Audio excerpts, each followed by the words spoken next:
evening, guys. How's it going? It's me, it's Evening. Conor, your host again. So, joining me tonight is a a special guest on board the Boys in the Bus podcast. It's Paul. You may or may not recognise him from being on the old podcast, the Boys in the Bus, when we were on that many moons ago. So, everybody say hi to Paul in the chat and welcome along to the Hi Boys in the everyone, Bus how you channel. doing?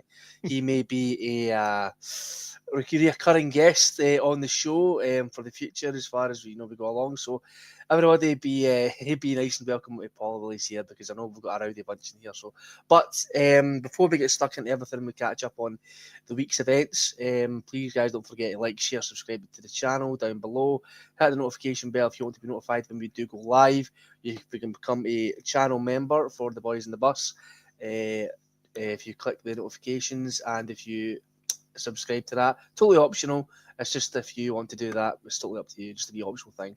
You get highlighted comments and a wee Celtic scarf next to your name if that's your jam. Then also don't forget you can catch us on SoundCloud as well if you so choose to do that for your audio pleasure. But so, Paul, how's it going? How have you been? Yeah, I'm brilliant, mate. Absolutely brilliant. It's like you said, it's been a long time since we've all been together on the podcast. A long time, but it's good to be back. I know a lot can happen in the world of podcasting. So, but yeah, so I think obviously because it's your first time on, and obviously you're a new voice on the show, I'm going to ask you about your views on the season so far. What has been your main takeaways? I mean, obviously, you don't have to go for the very start of the season right up to now. Obviously, you can just give us your highlights about what you think has been going on this season and what your kind of views are on it now and how you think it's went. I genuinely think that the season so far has been rather, what's the word, turbulent.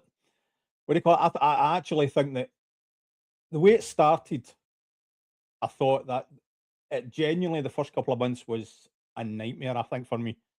Even especially when Rodgers left. Martin O'Neill comes in. Martin O'Neill steadied the ship, but we still were playing bad. We were just getting the results, and that's it. After that, Nancy, what can we say about that? That was a total project. We should be using players as projects, not not managers. I would even argue, mate, we shouldn't be using players as projects, to be honest, mate. Patrick Kerrigan's asked me about my top. It's actually a Morocco kit, mate. I've been supporting them during the AFCON recently because my girlfriend is actually half Moroccan. So, yeah, I've been showing a bit of solidarity with them, and also I've also got money on the line for them to win it. So hopefully that comes through. But aye, mate, I think you saying that the season's been a bit turbulent, I think has been kind to it. If I'm being totally honest, I mean, I would say it's been an absolute, shit show, a car crash, if you pardon the pun. I think I'm probably actually wanting to sound a wee bit better. I don't want to go through what you're thinking about because I don't want to think about that again. I'm wanting to try and move forward. Aye, I mean that's fair, mate. I mean, I don't blame you. So, obviously this season we are in a 3, potentially 4-way title race. Obviously with Hearts leading the table, with Rangers in second, and we are now sitting third with the potential to regain our second spot on Wednesday night. But we'll get to that when we come to it. But I'm just curious what you've made of our rivals this season, because they're part and parcel with talking about what's going on, because they are such, I find that encapsulates especially the Scottish football goldfish bowl, as it were. So they're obviously a massive part of it, and you have to look at your rivals. I know people say, "Oh, I don't watch anything to do with them, and I don't take it." I think you're lying to yourselves because everybody takes something to do, and I'll admit to anybody, I watch them all. Aye, so what have you made so far of your rivals so far, mate? What you made of Hearts, and what have you made of your Rangers so far? Hearts have actually been a real surprise for me, but I think it's actually because of McInnes. It's not because of anybody else. I think it's great to have the money coming in now at Hearts. I actually think that's the thing that they've been needing as well. But I think they've been needing the right manager to stabilise the ship. I think once he's come in, because whether we like McInnes or not, he's a great coach. I don't care what anybody says, he's a brilliant coach. But I genuinely think that with him coming in, steadying the ship, they've not been playing outstanding, but he's done the basics. He's like Martin O'Neill now, not as good, but he's steadied the ship. Safe pair of hands, I think. Is probably the that's a good way to term. put it. And then obviously Rangers. What can we say? What do you call it? It's the same thing actually. They've not been playing outstanding either. What do you call it? It's just Rolls come in and steadied the ship. That's all it's been. They're not two brilliant sides. They've just got managers that have come in and just eased their way in. They've not been brilliant. The only reason that they're actually looking good is because of our situation. Aye, I think that was also kind of encapsulated the actual recent derby as well, because we were so poor that we made the opposition look levels above what they actually are. I mean, if you've tuned into the games today, if anybody's watched the games today, I watched both, and that's 4 hours of my life that we'll probably never get back, because the standard on display from all 4 teams that were playing today was abysmal. Like Dundee, shocking. Hearts were pretty poor. I know that they were down to 10 men, but you know, the standard was god awful. The only decent player I think they had in the pitch was probably Craig Gordon, because he pulled off that last minute save. Rangers kind of on easy street with Aberdeen. Aberdeen look, honestly, dug me. Like, if there is ever a stadium to play a heap of shit, it's Pittodrie, because it literally translates into dung heap, I'm sure. The phrase. But I mean, Rangers as well just looked on easy street, not even good. Like, it is genuinely, you know, things are going on. And look, we've seen today that there's been a couple of wee pesky decisions here and there that maybe, you know, should have went opposite ways. But if you want to dig into it and go on Twitter and go mad about it and cry conspiracy, which I usually do, but I'm getting to the point now where, like, that is so common now that I can't really be bothered, you know, going over the decisions, going over the pesky decisions, and, you know, the cheating and, you know, the bias and the rest of it, because it's been there for all to see for years now. It's no different now this season as it was to any other season, let's be totally honest.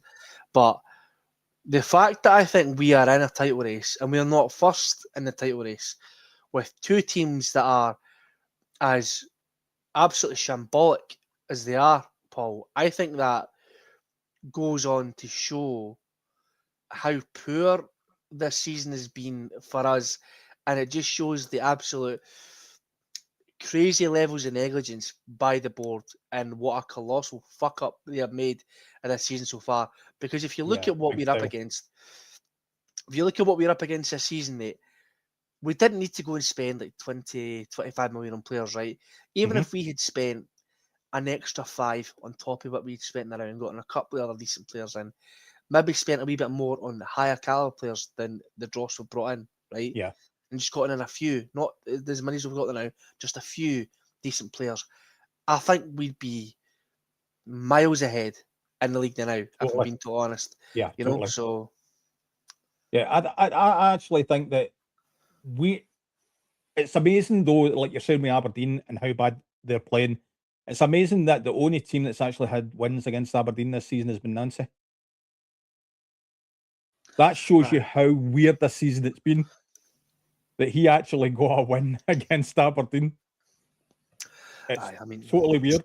It's bizarre. I mean, his whole tenure from start to finish was bizarre. I mean, I don't know if you read the article that came out for the Telegraph, and obviously Stephen McGowan was spearheading it. Some of the things that, apparently, you know, if the article was to be believed, which I think we should believe because he's been a reliable source for a good while, is just bizarre. Like, you're trying to teach an elder statesman in James Forrest how to correctly pass a ball and turn it back. Just generally, that is not what, like, you're being coming in today, Wilfred. You're in here to do a totally different thing, and that's not what you're doing. Johnny Kenny putting on the wrong boots, and Kasper Schmeichel getting himself trapped in a training bib, and like, it looks like, generally, you would think that and obviously, apparently the players after the first 10 minutes knew that this guy just ain't got it. So you could maybe argue that it was self-sabotaged by the players to get him out as quickly as possible because they maybe knew right from the get-go, kind of like I did. I mean, I'm not trying to play Nostradamus, but I did say, But and I I've been didn't, hearing saying, I didn't actually think that at the start about the players would throw the manager under the bus, especially at Celtic. But I'm a bit like yourself. Near the end, I actually was starting to believe it. It was getting to the stage that the only way that manager was going to get put out of there is by what you're saying. It needed to be the players that got him out of there. And I've got a funny feeling it's been true with Forrest, and I think Forrest has maybe went to the board.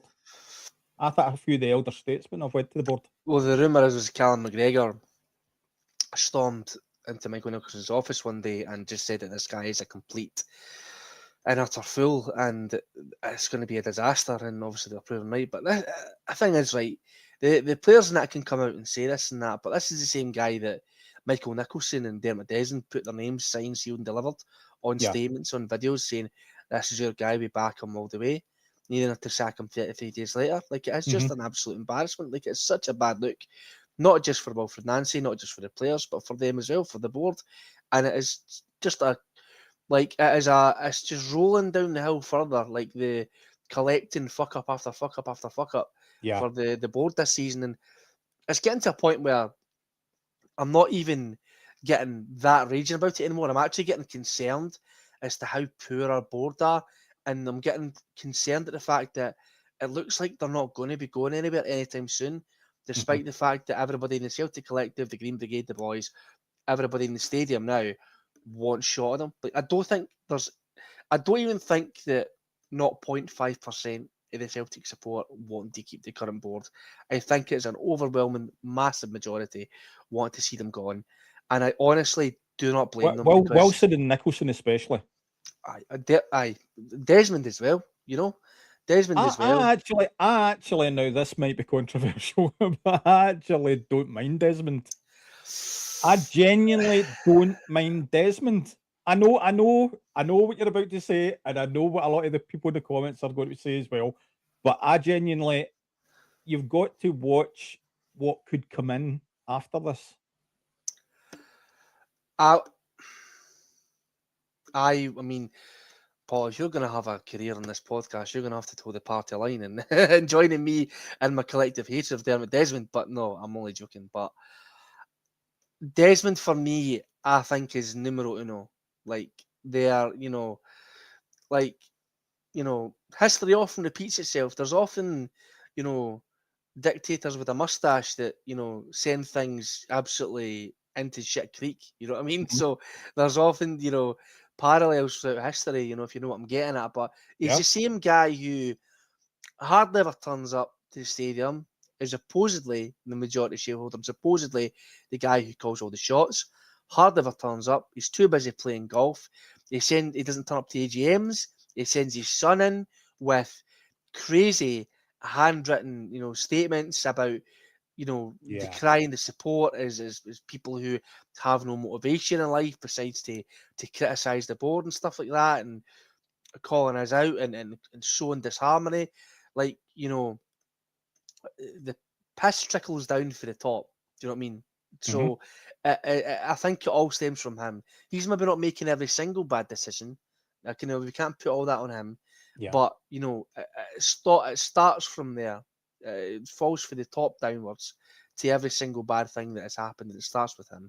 And, I mean, look, Dermot Desmond's probably going to shuffle off this mortal coil in about 10 years, and then the shares will fall to his son, and we're going to be stuck with his son and his grandson, and it's probably going to be absolutely terrible, under these guys, and we'll probably still be relatively successful domestically and stuff like that, but we are just so, I think, detached as a fan base and a club from what we should be in unison. I mean, the Celtic TV had the cheek during the game yesterday to put out a little documentary about where brother Wilfred was born. If you watch seen that, the Celtic TV thing, about a guy who came in and used it as a charitable organisation and did it to help the poor and starving, Irish immigrants at Glasgow, and we're now being ran by people who, have got heated driveways and drive Ferraris and Bugattis and are millionaires and could literally, help end poverty in an area of Glasgow if they wanted to. Could literally pull in all their bonuses and their millions and make a real positive impact and change for people, and not even just Celtic fans, just genuine everyday people, no matter what colour, creed, religion, whatever they come from, and they don't do it because they're Tory fuckers who only care about their bank balances, what's in the bank, and these people do not care about the soul of the club, and I think that they're a poison for it. They are a poison for it. You can also talk about the fact that the rumour is we've signed that Jonathan Tabby from the Israeli club, and there's links to that club having, owners who have invested in, military companies who create drones, who are, involved in the conflict over there. And it's been a real area of contention with the Celtic fans, especially the Green Brigade, obviously, about the conflict going over in Palestine. And that is, and giving 3 million to a club who is investing in things like that, which the fans, I think, as a majority, have been so opposed to this entire time, just reeks of, we do not give one single iota of a shit what you think, Celtic fans, and we're going to continue to do it. It almost looks as if they've got rid of Tisdale, right? And they're not going to get any other signings that he was potentially going to bring in. But they know that this guy's coming from an Israeli club, and they know that the Celtic fans are, opposed to it, morally and things like that. And it almost looks as if they went, fuck it, well, we just sign him, give this money to this club, even though we know their links, what their history's like, just to piss off the Celtic fans, just to piss off the Green Brigade even further. You could almost imagine them sitting in the boardroom having that kind of discussion, to be totally honest. Do you know what I mean? And it looks like it's trying to cause them even more of a rift, to be honest. Do you know what I mean? And because obviously, I just actually feel that the board are now getting to the stage where they know everything that the fans don't like, and they're doing the complete opposite. You know, I mean, they're wanting to rile the fans up even more because they don't want the fans to win. It's cutting off your nose to spite your face, because they're just doing it to fucking piss everybody off, even though it is gonna continue to erode the faith that people have got in them and stuff like that, and just continue to kick the can down the road in terms of the league season and that. Like, they could get so much goodwill on their side, despite the fact that they don't deserve an ounce of it. They could do that by going out and signing players, by not sanctioning the signing of that Tabby for the Israeli club. Back Martin O'Neill to the hilt, really back him, getting a bloody striker, let the Green Brigade back in, just say we're going to let you in for the rest of the season, and we can just hypothetically just say you can fly whatever you want, you can fly thingies and protesters all you want, right? For the rest of the season, because we need people in there supporting the team, because the atmosphere is dire now, and it really is. And they would get so much goodwill back in their side, even though they don't deserve it. And during the summer, we'll have a conversation about where the board and where having discussions with the fan groups go from here. That would solve a good few issues, and get us back on to focusing on what we should be focusing on. It's what we should be focusing on talking about right now is the league. But because this season has been such a circus on the pitch and off the pitch, we almost have to talk about it every week because it is so ridiculous. But I'll get back into talking about the actual thing that we all actually care about, which is the football. So obviously Celtic got a resounding victory over Dundee United yesterday with a 4-0 win on Martin O'Neill's second return back to the club. In the space of a couple of months. So I just want to know, how are you feeling the fact that Martin O'Neill is back in charge? Do you think he's the right guy to take us forward for the rest of the season? And what is your breakdown and what did you think of the performance yesterday, comparing that to what we've seen under Nancy's tenure? I genuinely think that Martin is the right man to take us forward. And I think Martin could be I'm trying to find the right word here, the gap in between that we're going from Nancy to a new manager. He could be the one to steady the ship, like I said at the start, steady the ship, bring his players in, get players settled in for the summer for when we play in the Champions League, because I still think we'll win the league. I think that when he comes in, I think once his tenure is over and he has sorted out the club for the next manager to come in, hopefully the right manager, then I think Martin should either step up to the director of football or, even better, chairman.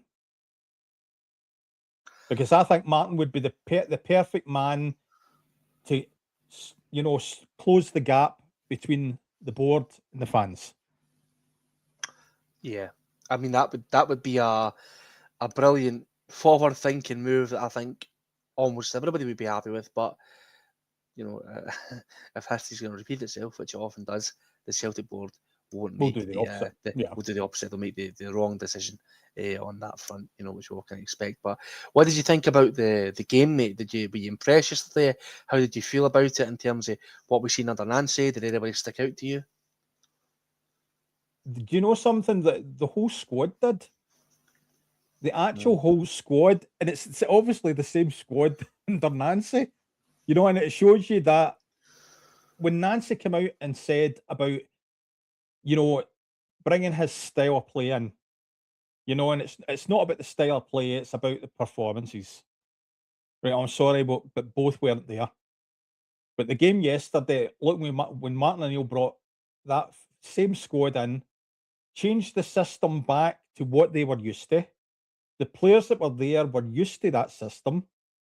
I actually genuinely felt sorry for Nancy.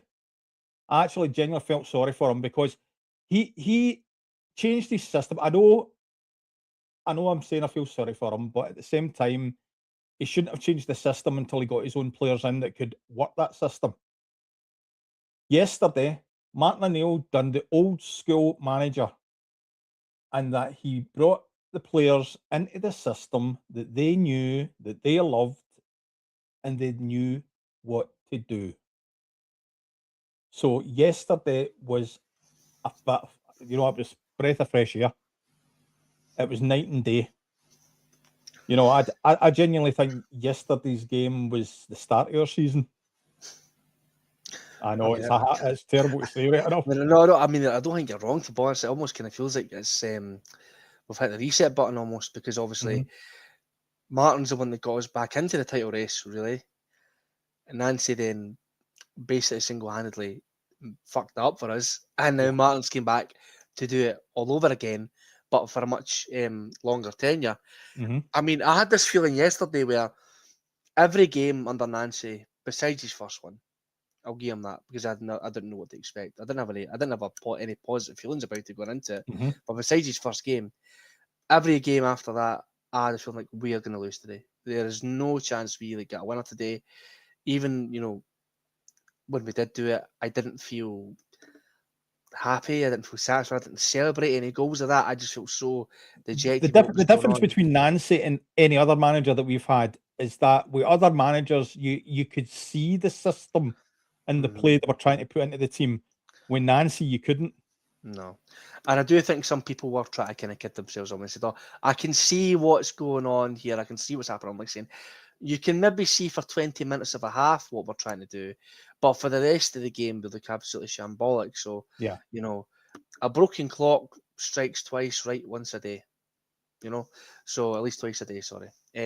But yeah, I had the feeling going into it, I wasn't nervous at all. Like, I had, despite the fact they'd been on such a terrible run of form, and we had no reason to be confident yesterday going into the game, right? Even though Martin O'Neill came back, even though we knew we'd go back to a four at the back and back to the system that we're used to, and players coming in who maybe should be in those positions instead, I had no fears playing Dundee United yesterday, and I would have felt the exact same no matter who we were playing yesterday. We could have been playing Hearts yesterday or Rangers, and I would have had like no real fears going into it, because Martin O'Neill is like a safety net for a lot of us. I think he especially is now with everything that's going on. And you can see that the players, I think, take them. You could see it in the clip they brought out when he left for the first time. Just having chats with the players and that, and they seem to really take to him. And I think Martin O'Neill's just got one of those personalities where very similar to Ange Postecoglou. Now, look, Ange Postecoglou couldn't hold a candle to Martin O'Neill, let's be totally honest. Yeah. But one of those personalities where if you're a player and you know he's got your back, and I think Martin O'Neill backs almost every player, even the ones who arguably shouldn't be here anymore because they're not good enough. But you'd run through a brick wall for him. You would absolutely run through a brick wall for him. That's old school man management. The first thing you need to do with man management is get to know the players as a human being first. That's what old school managers do, and I think that's what Martin O'Neill is perfect at. He's the most perfect manager when it comes to that. I thought Rodgers was like that as well, but when it comes to between Rodgers and O'Neill, it's night and day. Martin's 100%. brilliant at that. Aye, If he gets the players on his side, everything else falls into place, no matter what. I think they were on his side after 45 minutes yesterday, maybe even before that, maybe even his first training session back. Maybe they were still on his side when he wasn't even here. And as soon as he walks back in the door, it's like he never left because they are that willing to play for him. Because you could see it yesterday. You could see it in the intensity of our play. You could see it in the chance we were creating. You could see it in how steady we were in the back. No one was willing to give up anything. We're winning second balls, trying to get that cutting edge at the top. Players were playing. Like it sounds like the ball is the ball. It sounds like a ball for Nancy Coat, but the players were just playing. They looked like they knew what they were doing. They looked like they could actually do their fucking job, for the first time in weeks. Do you know what I mean? Which is totally. Crazy to say, but it is true. But guy like Yang was brilliant. Teneke looked brilliant.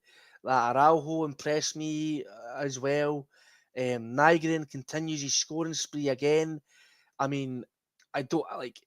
What was it Liam said that night? He's like a piece of IKEA furniture, because he's Swedish. He looks all right in the box, but when you take him out of the box, he just completely falls apart.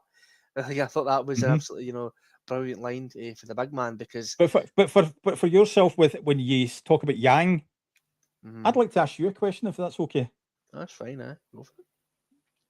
Would you keep Yang? I know it's been a couple.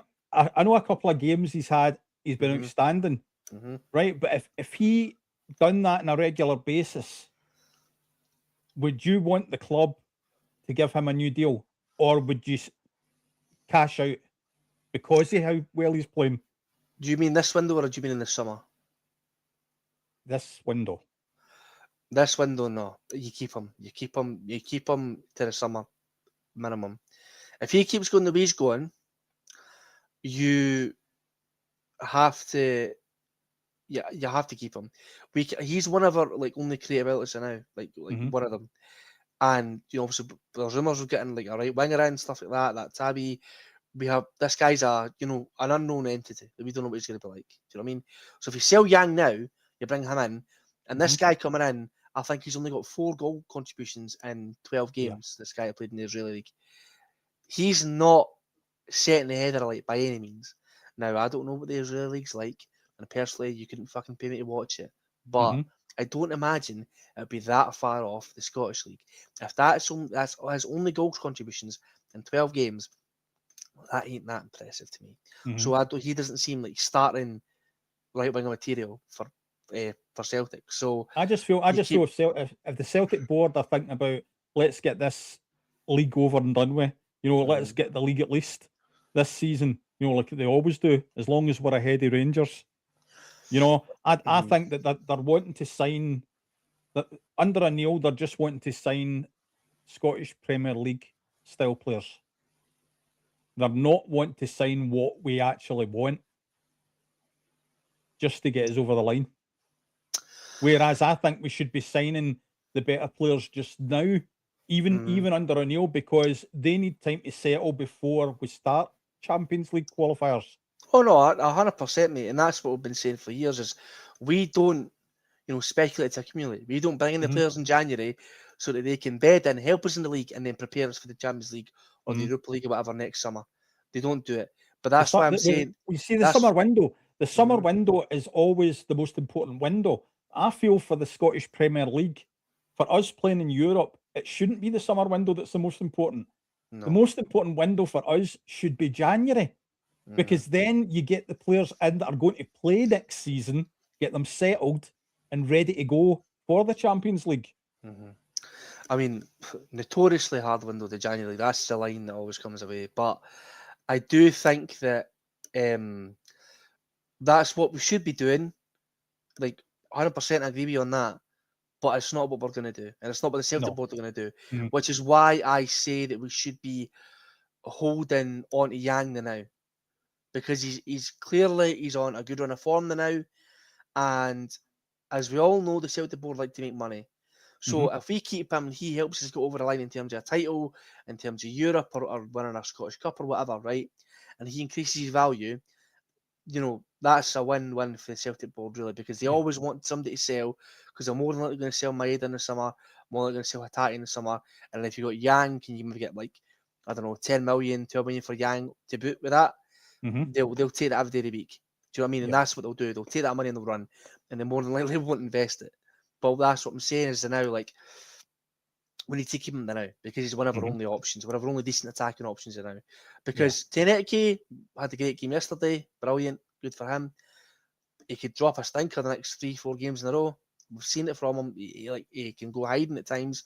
You know, Maeda got a goal yesterday. Happy for him again. Love the guy, but did next to nothing up front. Missed a couple of sitters again. So Yang looks like he's going to make something happen almost every time he puts his foot in the ball up in that danger area. I think we now you need to get used to the fact that Maeda's gone, because even though he's scoring the goal, his celebration yesterday for me wasn't a Celtic player, you know, giving his all. Do you know that looked? I don't know if you're correct on that, because the rumours are, the articles are coming out saying that he's happy at Celtic now. He's wanting to stay. He's settled again and whatever. He's happy.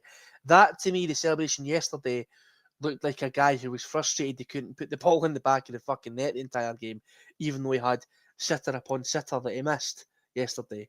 That's what it looked like to me. It looked like it was just a thank God I've got that rebound. Do you know what I mean? And rifled it in the top. Hopefully you're right in what you're saying. That's the way I take it. But obviously, if you're taking it the other way, then I hope you're wrong. Because I hope I'm wrong. I genuinely hope I'm wrong. Aye, but obviously 4-0 yesterday. Wrapped up. Engels gets a goal for open play. Finally, Yang, Nygren, Maeda, all good. 3 points, and you know, we move on to the game on Wednesday. But obviously we're talking about the window and stuff like that now, because we're in the midst of it. You know, we're 11 days into January with only 29, 30 to go. No, Jesus Christ, I'm wrong with that one. 20 to go, sorry. 20 days to go, sorry. Can't do maths. You wish it was 29. I do. Bloody hell. But only 20 days to go left in the window. Where do you think we need to go from here? What's on your shopping list, mate? What's your? I'll give you a scenario here. You can bring in 3 players on your shopping list now. What do you think it is we need right off the bat? 3 players. 3 players. Goalkeeper,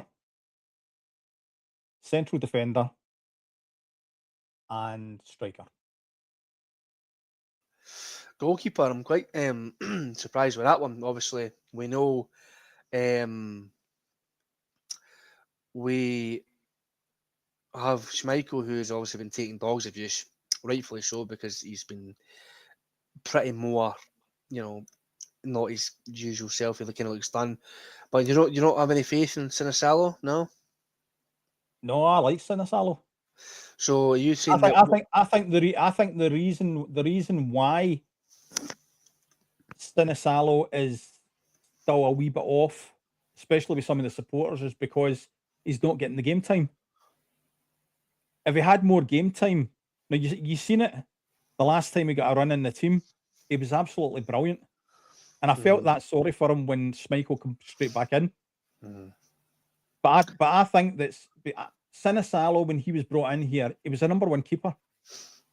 He left his club as a #1 keeper to come here on the reason that he was going to be the #1 after a year or two, because Schmeichel was brought in as a stopgap, get us through. And he's been promised, the same as Maeda and everybody else, he's been promised things in his contract and it's not materialised. So I think Sinisalo should be our #1, but bring in another experienced keeper to keep him on his toes. Aye. Also, if it was up to me, obviously, I've said before that I'd honestly, I'd take Schmeichel at the back of Celtic Park and put him down the old Yeller. To be honest, I think that's kind of the stage he's at now. I mean, I know he got a clean sheet yesterday, but that's because Dundee United did absolutely fuck all. But obviously under Wilfred Nancy, everything that flew towards Schmeichel's net basically went in the back of the net. And he's been shit for over a year, I reckon. He single-handedly, I think, I don't know if it was up to him, but he could have turned around and said no, starting in that cup final, fucked us because we went into penalties. And he couldn't dive. He'd literally coming back from an injury where he couldn't dive. And to me, it was just ridiculous. I think that was his ego. He didn't have it within him to say no, I'm not back to being myself. Give Vinny the chance to do it because he's got us here in the first place. But I totally agree with Patrick Kerrigan's comment there. That's actually the 4 players that I've been in the comments myself saying that Celtic should go for. Totally agree with that. Watson, Mulligan, Bowie, and Mawanisi. Aye. Yeah. Well, it's funny you bring us on to that because we're linked with Kieran Bowie of Hibs, who I believe Celtic have registered interest in. They have tonight, yeah. Also, Rangers have as well, I do believe. But Hibs are seeking £6.2 million for the signature of Kieran Bowie. Now, I do think that is more than likely because they know how desperate we and Rangers, I think, both are for a clinical striker up top. But do you believe that Kieran Bowie is worth £6.2 million? And would you sign him even if we do have to pay that amount of money? I would, if I was the board, I would give them that money, but not up front. I would give them 4 million with add-ons to bring it up to that. The add-ons basically bringing into account on goals scored, games played. You see where I'm going with this? What they call it? Because that way we're not going to be left short again when we buy a striker and they don't score. Aye, true. I do think that it's a wee bit blown out of proportion his value, but I do think that is because Hibs can probably smell the desperation, and he is obviously one of their better players, so they would need to make it worthwhile for them to give him up, because obviously Hibs are trying to get a European spot. So, and Celtic have got a lot of players that they're wanting ready. I know, and but they're not Celtic class, but they could play well for Hibs. I know, we could put that in as part of the deal. Do you think that they would even take some of their players now? I mean, I honestly, I'd be reticent to believe that they would, because what we have, I think, at our disposal on the bench, I think is that poor that some of them would probably struggle to get, games for clubs like Hibs, like I think Ralston and that wouldn't start for Hibs. I think our bench is Scottish League class. And I don't know. I think a couple of them have maybe struggled to get a game for, the higher up teams in the league. But obviously, that's just my opinion. But we're also linked with Mohamed Bamba, who plays for FC Lorient in Ligue 1, who is a striker. However, his goal return has been 1 goal this season. He scored 1 goal, and he is who Celtic have been linked with actually just a wee while before we came live tonight. I'd seen that before we came on. I a bit confused by that one, but also not confused, because that does very much seem like a board / Tisdale type signing, especially in January. That's kind of got their fingerprints all over that. It does look as if they're still working off the same list that Tisdale made up before he went. Aye, Tisdale's little black book. They're just Yeah, flicking through the basically. pages. Aye, it's it is a kind of embarrassing this one. Obviously, we're looking at guys like Callum Wilson and that, and there was a Patrick Bamford was one of them. We were linked as well at one point. Like these guys, Premier League experience and all that. Who are looking for clubs. Like, nah, let's get a guy for FC Lorient who's got 1 goal this season, and Kieran Bowie can play massively over the asking price. Do you know what I mean? Now I would Bowie for understand me. with O'Neill, with the way he signs players, when he was here the first time in 2000, and he brought in Sutton and all that. I can remember all the Celtic supporters hating that at the start because Sutton had been struggling for Chelsea. But the only difference in that was he'd done brilliant for clubs before that. He was was brilliant experienced. at Blackburn Rovers, I'm sure. Yes. But a lot of supporters didn't want him in because of how bad he was at Chelsea. And look what O'Neill turned him into. Brought his career back on. I think somebody like that again from the English league with physicality as well, because Celtic are needing people with physicality and also with height. I don't know the last time that we had height in our team. Aye, we're a very diminutive side. I think a good few of our players would struggle to go on the Pepsi Max at the pleasure beach, to be totally honest, mate. Because we're quite small. I mean, you see it when we're playing like teams like St Mirren and that. Like they just dwarf our players, especially in the box. That's why your heart's in your mouth every time a team like gets a corner, because you kind of know what's coming. But look at how I hate to mention their names again, but Hearts and Rangers, they're not playing well, but they're doing brilliant at set pieces. Yeah. Because they've brought in players with height.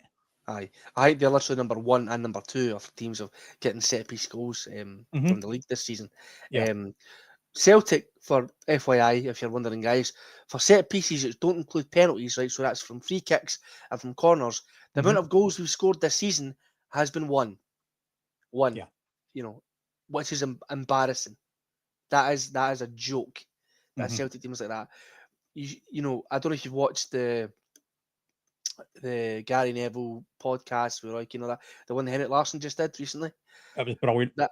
Brilliant. Recommend it. Go watch it. That is a guy who said it like as he says. It says, I don't like the way that players and that play now. Like you have to pass it in the back, pass it back, and no one ever crosses in a ball and whips in a ball to put on the the striker's head anymore. That was a guy who, if you whip the ball in, even if it wasn't going to Larsson, it was going to Sutton, it was going to Bobo Balde, it was going to John Hartson. We had big specimens in that team. Yeah. And we lack that now. And I don't know if it's because football's changed. I don't know if that's the reason why. But you can't tell me that you can't get a player who can stick his head on the ball and then score a goal, but can also pass a crisp pass 5-10 yards. But you're saying there that it could be that times have changed, but teams like Barcelona and Real Madrid are still buying players with height. Yeah, exactly. Because guys like Rudiger and that are absolute giants. And you look at Van Dijk and that, and I know Van Dijk's maybe been getting a bit a stick obviously this season because they've not been Celtic. Great. But what I would like to know is Celtic's set piece maker, is that Gavin Strachan? I don't know what he does. I genuinely don't know what he does. Because if it is, he needs out the door. We've needed a set piece coach for about 5 years. Yeah. We have needed one for about 5 years and we don't have one. And I don't like this guy, right? But Austin McPhee is a set piece coach. And like wherever he's went to teams, they've seemed to do okay in the set piece department. I don't know why it's so hard for us, for a team that we used to thrive off set pieces. I don't remember us being in this bigger drought for set piece goals ever. Even under Rodgers, first time we get set piece goals. Even under Lennon, we got set piece goals. Even under Dyler, we got set piece goals. It's been 5 years since we scored a direct free kick. Yeah. 5 years. Yeah. That's embarrassing. That is poor. That is so bad. And considering the amount of play we have, the amount of fouls that are committed against us, the odds are going to be in our favour with the amount of set pieces we have, whether it be free kicks, whether it be corners. Yeah. The fact that we don't take advantage of that every week, exactly, there's something seriously wrong.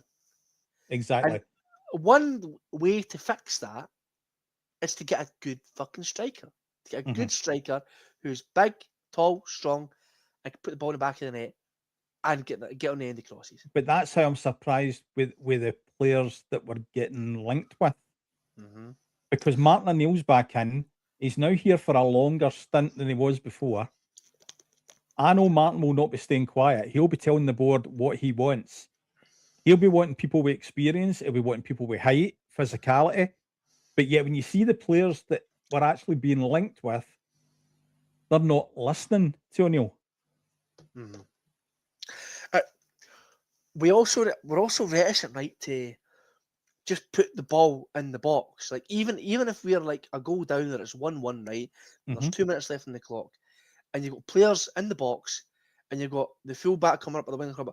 They never ever just fire the ball in and you know, throw it in the mixer, see what happens. Yeah. Very rarely. No one takes a long throw in anymore. Like, why do we continually go to the wings? What about the old-fashioned way of you're running in on goal, take a shot? I must, because you know we're lacking the striker department, mate.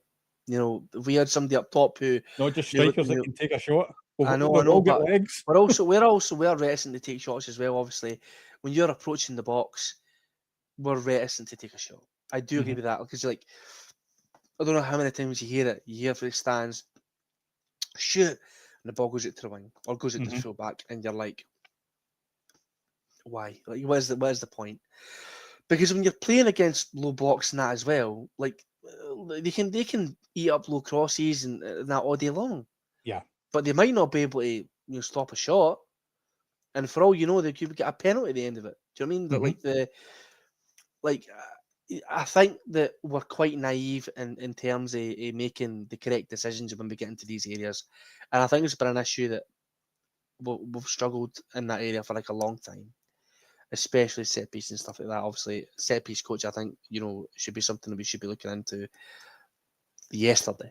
Yeah, do you know what I mean? Like it's really, really something that's irked me. There's the lack of quality we have in terms of set pieces and defending them as well. We're so poor for defending them. Do you know what I mean? When it comes to that, it's bizarre. Like, we've got some big players like Scales, like Trusty, and whenever the ball gets fired in, we got a cross gets whipped in or a corner's whipped in, we look like we don't know what we're doing. Yeah. It looks like baby's first day of football practice. Do you know what I mean? Like, it looks like it's something they've never done before at times. And you're like, well, this is your bread and butter, guys. You're defenders, you're big, you're tall, you're strong. That's what you're meant to do. Over everything else is defend the ball when it's coming in. Definitely. And a lot of times you don't do it. And like, I know we don't do it as much now, but when we would try and play out for the back, even if things were up against us, and you're like, just get rid of it. Like, if you're hanging on to a 1-0 and it's a final minute, just get rid of it. Like, there is no need for us to still be doing that. Like you're gambling here. And I know that the Celtic board loves a gamble, but that doesn't mean that the bloody players and the manager needs to do it as well.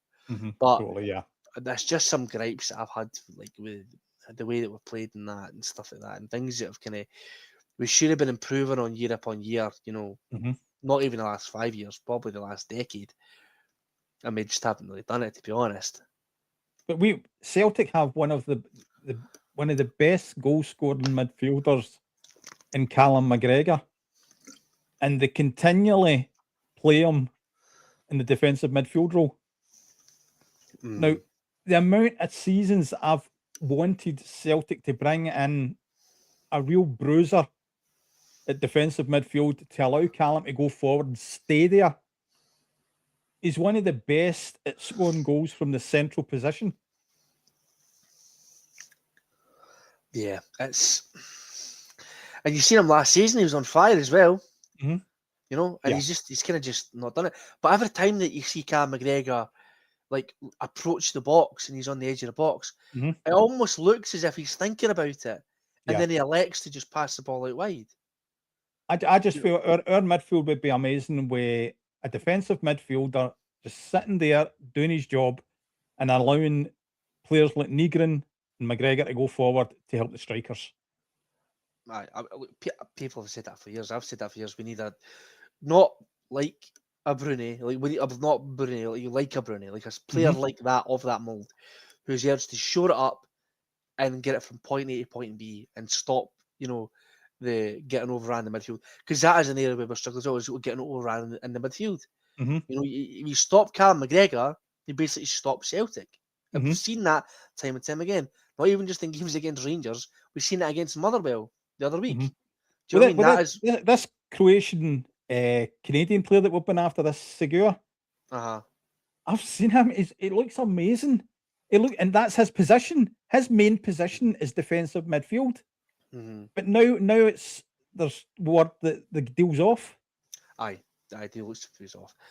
Once again, it's probably a tapping, to be honest, but we fuck off. I mean, there's so many players that like we probably wouldn't be able to get all of them, but there's so many players even just on our doorstep that we could be getting. Josh Mulligan for Hibs, Bowie, Maswinise, like guys like that. I mean, Hearts will never sell as a player, obviously, but obviously in a ideal world, you probably. I'm trying to remember the players in the Dundee game today. The right winger for Dundee was unbelievable. Oh, aye. Oh, Jesus, what's his name? I forget. But he looked brilliant. I think he's on loan to them from Swansea. Is he? Okay, well, obviously that's something maybe even we could look into as well, But he was one of Dundee's only creative outlets today, despite everything. But there's just so many tap-ins that we miss, generally, in terms of, and we just elect and choose to go the hardest route possible without really seeing out and doing the due diligence and just making the obvious choice. Because Celtic like to make it, the Celtic board, I should say, sorry, not Celtic the club as the entity, but the Celtic board like to just do it the hardest way possible. Because at the end of the day, they know the season tickets are going to get sold. People will buy the kits. They'll sell players. Their bank balances and their bonuses, they'll all be fine. Come rain or come shine, they're going to be looked after. And it's the rest of us that have to suffer, like we have this season. Like we might continue to do this season. You never know. I know the feel-good factor is back here on Martin O'Neill. I love Martin O'Neill. I feel confident. I feel safe with the fact that Martin O'Neill's there. But it is not, ironclad that we are going to go in on a massive run and go and, dominate the league now. There's no assurances that's going to happen. There's no assurances that we're going to get in the players that we require. Do you know what I mean? The next 3-4 games are going to be crucial to where we are going to go this season. Season to fight them. We have a double header against Falkirk. We have a midweek up at Falkirk, and then we'll get Falkirk in 2 weeks after the Auckland game. Then we've got Hearts at Tynecastle. You win those games, you're right in there. Finish the league with a flourish. I mean, we can only hope, mate, to be honest. So we're going to wrap up with a quick wee look ahead to the game against Falkirk on Wednesday. So we're playing away at Falkirk on Wednesday night, Paul. Falkirk obviously coming up and doing pretty well since they've came up. I think a lot of people maybe dismissed them before they came up. For what little I had seen in Falkirk last season, I knew that I think they'd be fine. For what I'd seen, how they play and stuff like that. Obviously got a good manager as well. Yeah. So, and it's a tough one. I think they're a tough nut to crack, Falkirk, especially because of that plastic pitch as well. So it's going to be a tough nut to crack, but I do think. Admit though, it's one of the better plastic pitches. Oh, aye. I mean, I think this one's FIFA registered. So if they can't win on that, then we're never going to. I know, but it'll be a tough one. But I do think we'll get it over the line. Yeah. So, have you got any predictions for the game? Any score predictions? Any scorers? I actually feel it's going to be more of the same from Saturday. I would actually go for another 4-0. 4-0. 4-0. And I think Maeda. I think Negrin will continue his run because he's on a really good run just now. Yeah. But I would genuinely love Kenny to get that goal. I think if Kenny, I know, but I just feel under a nail if he gets that goal, he'll go on a run again. Mm. I think it's just the confidence issue just now with Kenny. Fair, but he didn't miss a sitter yesterday as well. So, but yeah, I'll take that all day long. For me, I'm going to predict a 5-1. I think that Maeda will score. I think Taneki will score. I think Yang will score again. I think Nagan will score. And the fifth could be anybody. I mean, I'd love to see us score from either a direct free kick or a header from a corner. That would just be lovely. You know, that would just be all my prayers would be answered that we can actually finally get back to doing that again. But I mean, Well, I'm the not board will want going us to to put any bets on it. Put it that the way. I'm board not will putting want any us to bets on it. score for a set piece as well, because that'll save them having to spend any more money to bring a set piece coach in. I know, 100%. Like they'll be like, let's go for a corner. We don't need that. Like they probably to the fact that we scored from away, still saying, you don't need a striker. That's fine. You need a striker. You're fine. Scored 4 yesterday. But anyway, Paul, it's been a pleasure to have you back on. Hope you enjoy being back in the podcast game. Thanks for settling me back in. It's been a long time. It's been a long time being on a football podcast again. So That's all right. thank you very much for settling me back in. So riding a bike, mate, you never forget how to do it after you've done it for the first time. But I hope you've all enjoyed tonight, guys. I hope that the chat's been decent. I hope you've enjoyed our points and things that we spoke about, stuff like that. Please don't forget, guys, before we go, you can like, share, subscribe to the channel, click the notification bell down below. There's a comment section as well. If you're catching this after the fact that it's live, don't forget to comment down below. Let us know what you think. If you agree, if you disagree, we're up for any and all kinds of conversation, no matter what you say, just as long as you're respectful about it. And also, don't forget, you become a Boys in the Bus member for $1.99 a month, totally optional, but it just helps us keep fuel in the bus. So I'm going to wrap up tonight. I'm going to say thank you very much, Paul, for joining me. Thank you to the viewers.